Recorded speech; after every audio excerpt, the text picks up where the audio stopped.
All right, today we're going to dive into something that feels, well, profoundly human.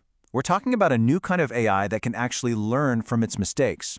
Get this. This could be a massive step toward AI that gets genuinely smarter with experience. So let's get into it. So here's a weird paradox for you. We've got these incredible AIs that can write poetry, they can code complex software, but they can't learn from a simple mistake after they're trained. It's like their knowledge is just frozen in time. So what's going on here? What's the problem? Well, it all comes down to what researchers call the stability-plasticity dilemma, and it's actually pretty intuitive.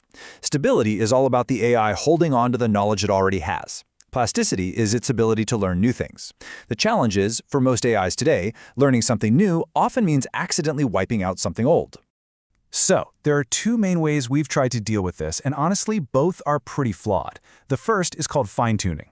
The brain surgery analogy here is perfect. It's incredibly slow, it's expensive, and you risk what's called catastrophic forgetting, where you teach it one new thing and it messes up something it already knew. Not great. The other approach is using a standard memory system like RAG. This is kind of like having a librarian who just brings you books that look similar on the shelf instead of the ones that actually have the answer you need. You just get a lot of useless noise. Okay, so if the current methods are a dead end, where do we go from here? Well, it turns out the best inspiration might just be us. The answer might actually be found right inside our own heads, by mimicking the way human memory works. I mean, our brains are just brilliant at this, right? We have our stable, long-term knowledge kind of locked away in our cortex. But then we have this super flexible, episodic memory for day-to-day experiences. This is what lets you learn from a single mistake, like touching a hot stove once, without having to relearn how to walk and talk. And this is exactly where the breakthrough comes in. It's a new framework called MEMRL, and it's designed to give an AI a memory system that works a lot more like ours. It uses something called non-parametric reinforcement learning, which is a fancy way of saying it learns from experience without having to do that risky brain surgery on its core knowledge. So check this out. The MEMRL architecture is almost a direct mirror of the human brain. You've got the frozen LLM, the core model, which acts like our stable cortex. It doesn't change. All the new learning, every success and every failure, happens in a completely separate, evolving memory. This separation, this decoupled design, is the secret sauce.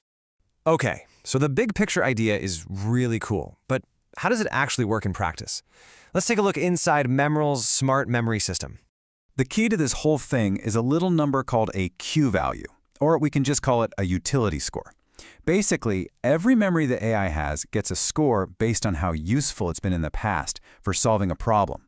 So a higher score means it's a really valuable memory. It's not just about what the AI knows, it's about knowing what works. This utility score enables a really elegant two-step process. First, the AI pulls up a pool of memories that seems similar to the task at hand, just like a standard system. But then comes the game-changing part.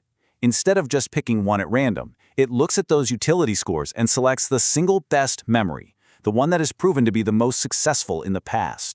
You can see it right here. In Phase A, the system finds a handful of memories that might be relevant, but in Phase B, it gets smart. It ignores the ones with lower scores and zeroes in on the single option with the highest utility score, in this case, 1.20. It's not guessing, it's making an intelligent choice based on past experience. And here's where the real learning kicks in. This creates a constant feedback loop. After every single attempt, the AI updates the score of the memory it used. If it succeeded, the score goes up. If it failed, the score goes down. So with every interaction, the AI is constantly getting smarter and refining its own judgment. Okay, the theory sounds great, but the million-dollar question is, does an AI with a better memory actually perform better in the real world? Well, the researchers put MEMRL to the test. And the results are, frankly, staggering. In a really complex test environment called AlfWorld, an AI with no memory at all succeeded about 28% of the time. With standard memory, it got to about 41%. Better, but not amazing.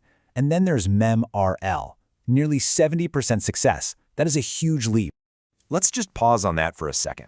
This is not some tiny incremental improvement. We're talking about a performance jump of over 56% compared to the next best system. That's the difference between an AI that gets stuck all the time and one that can reliably figure things out. And this quote from the paper explains why it's so much better. It says MEMRL functions as a trajectory verifier. What that means is it doesn't just look for a good first step. It learns to filter out those tricky paths that seem promising at first but are actually dead ends. It recalls entire strategies that it knows lead to success. And we know for a fact these utility scores are meaningful. This number here, a Pearson correlation of 0.861, is just the statistical proof. It shows an incredibly strong link between a memory having a high Q value and the AI actually succeeding. In other words, when the AI is confident in a memory, it has a very good reason to be. So, let's wrap this up. Why does all of this matter? Well, first, it solves that huge stability plasticity problem without needing constant, expensive retraining. It means we can finally build AI agents that can adapt and improve after they're deployed in the real world. They can learn from their successes and their failures, just like us. This really paves the way for AI assistants that are way more robust and reliable.